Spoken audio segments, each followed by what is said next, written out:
Assalamualaikum warahmatullahi wabarakatuh. Apa kabar sobat hari ini? Semoga kalian semua selalu sehat walafiat. Kembali lagi bersama saya Kamal Channel. Channel yang berisi tentang informasi-informasi yang tentunya perlu untuk diketahui bersama. Pada kesempatan hari ini, kita akan membahas tentang fakta di balik video viral kisah Upin Ipin telah meninggal. Tapi sebelum lanjut, jangan lupa dukung terus channel ini dengan cara subscribe, like, komen, dan share, agar sobat tidak ketinggalan dengan informasi-informasi dari channel ini. Berikut ini adalah penjelasan dari tribunnews.com.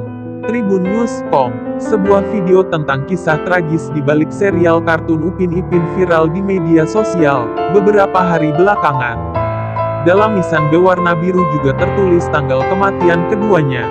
Upin meninggal pada tanggal 6 Agustus tahun 1995, sedangkan Ipin meninggal setahun kemudian, yaitu tanggal 2 April tahun 1996.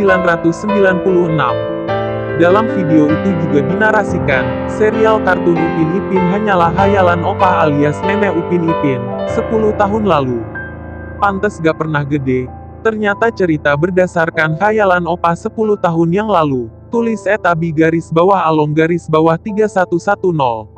Dalam kolom komentar, pengunggah menyebutkan, video tersebut didapatkan dari temannya yang berada di Malaysia. Maaf ya guys, jadi rame. Video ini Along dapat dari teman yang juga orang Malaysia. Katanya ini berdasarkan kisah dari nenek di sana yang diungkap ke dalam animasi, tulis pengunggah. Video yang diunggah akun TikTok @abi_along_3110 itu memperlihatkan dua makam dengan nama Upin Ipin.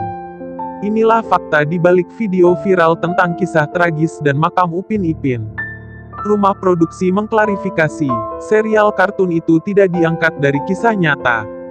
Video yang diunggah akun TikTok @abi_along_3110 itu memperlihatkan dua makam dengan nama Upin Ipin.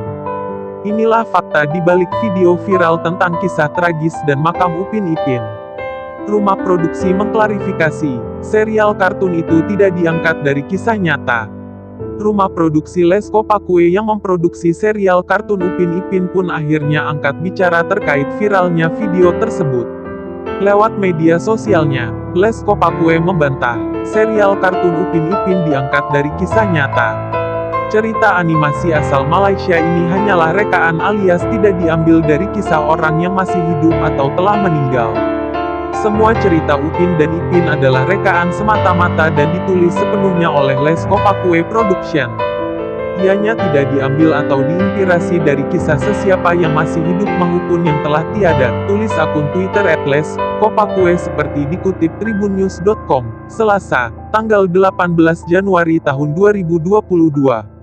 Lebih lanjut, pihak rumah produksi menjelaskan, ide cerita Upin Ipin berasal dari seorang wanita bernama Hajah Ainon yang tak lain pengisi suara opah. Setiap cerita yang ditulis tidak hanya mudah dipahami penonton, tetapi juga syarat pesan yang bermakna.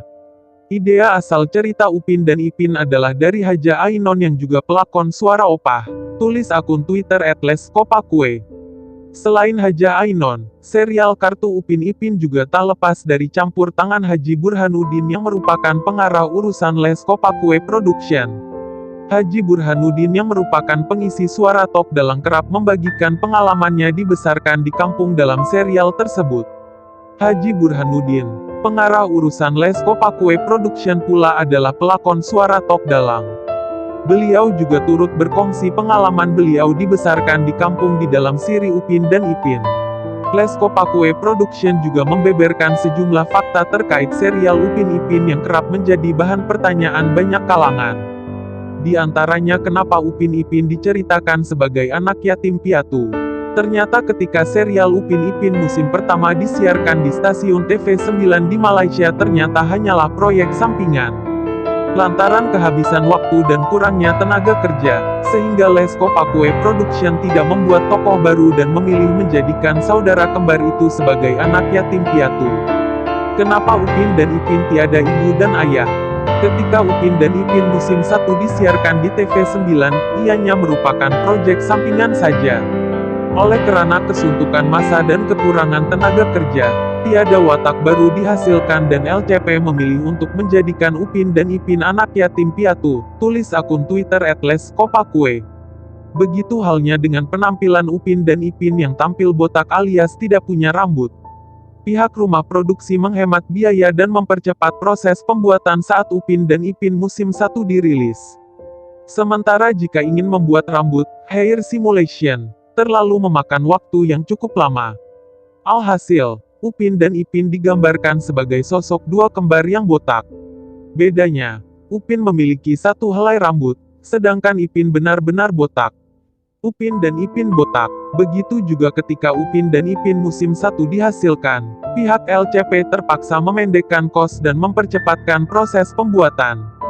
Nak buat rambut, hair simulation, ketika itu terlalu memakan masa. Maka, Upin dan Ipin direka botak tetapi Upin ada sehelai rambut.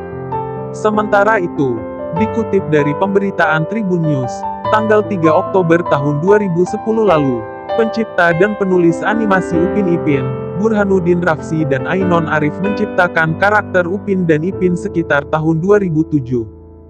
Baca selanjutnya, heboh soal makam Upin Ipin, rumah produksi jelaskan tentang asal-usul cerita kartun Upin dan Ipin. X. Alhasil, Upin dan Ipin digambarkan sebagai sosok dua kembar yang botak. Bedanya, Upin memiliki satu helai rambut, sedangkan Ipin benar-benar botak.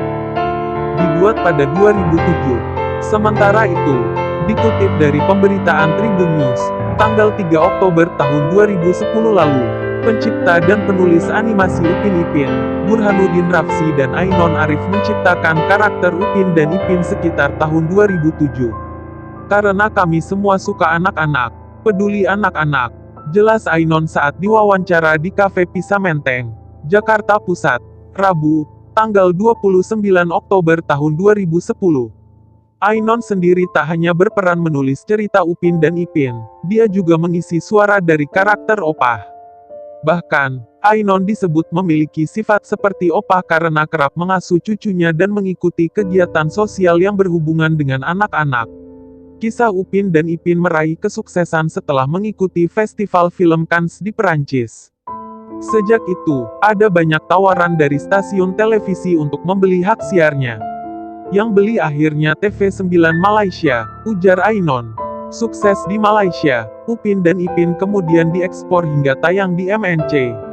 Semenjak tampil di televisi Indonesia, kisah dua bocah berkepala pelontos itu pun jadi favorit anak-anak. Tribunnews.com/Sri Juliati, Kompas.tv. Terima kasih telah menonton. Dukung terus channel ini dengan cara subscribe, like, komen, dan share agar Anda tidak ketinggalan dari informasi-informasi yang kami tayangkan melalui channel ini. Salam dan selamat beristirahat.